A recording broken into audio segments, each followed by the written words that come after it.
sa venuje aj výrobe mydielok. Ako vidieť, generácia seniorov sa snaží posunúť pomyselnú štafetu juniorom. Podľa toho, čo vidím, čo sa pohybujem ako medzi mladými ľuďmi, veľa už sa toho vynecháva a bolo by pekné, keby sa to všetko vráti. Tak myslím, že by sa to malo dodržiavať, že by sa mladí mali zaučať novým, že by ďalšia generácia mala dodržiavať tie zvyky. Je teda len na mladej generácii, či toto posolstvo minulosti sa dostane aj k budúcim generáciám. Jedným z ďalších cieľov celého projektu bola aj výroba publikácií, propagačných a reklamných materiálov so zámerom trvalej udržateľnosti naštartovaných aktivít v územiach obidvoch miestnych akčných skupín. Samozrejme, medzi tým sme pripravovali hodnotné publikácie, ktoré uzreli svetlo sveta nielen v elektronickej podobe, ale aj v tej tlačenej podobe.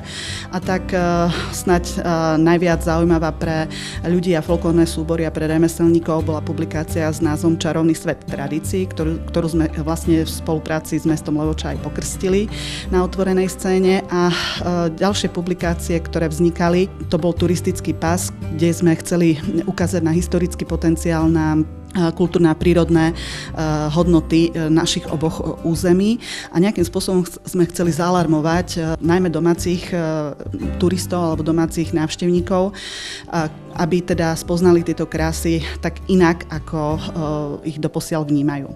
Je totiž viac než jasné, že človek, ktorý v nejakej lokalite žije, už časom prestáva vnímať tú pravú hodnotu, na ktorú nás upozorňujú zahraniční návštevníci. Takže sme to chceli nejakým spôsobom zmapovať a predostrieť ľuďom v takej inej podobe.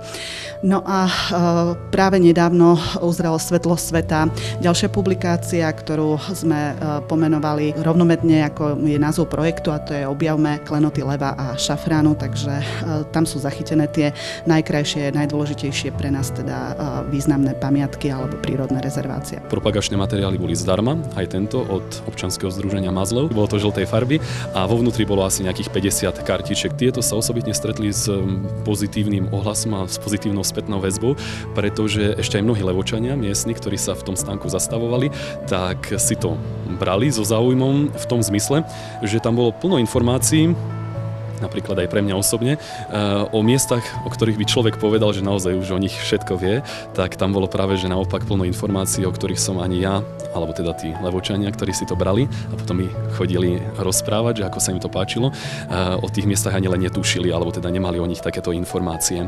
Bolo by dobre popracovať do budúcnosti, vyhotoviť ho aj v cudzích jazykoch, minimálne v anglickom jazyku, ale jednoznačne by som do budúcnosti odporúčal hlavne v poľskom a v maďarskom jazyku. Myslím si, že ten prínos bol veľký, hlavne vlastne pre našich obyvateľov.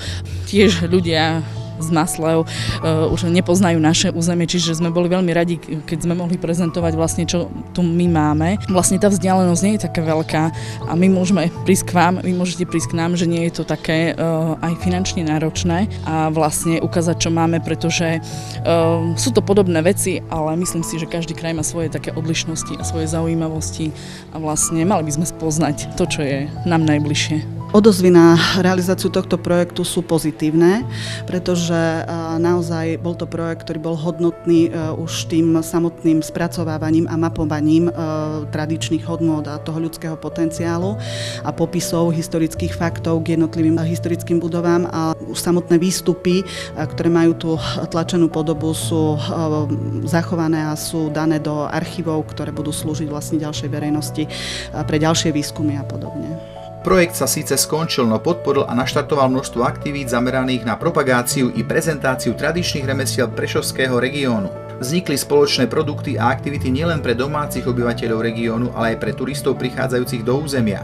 Projekt tak podnietil medziregionálnu spoluprácu v rámci rozvoja vidieckého cestovného ruchu aj spojením kvalít dedičstva minulosti s novým rozvojom.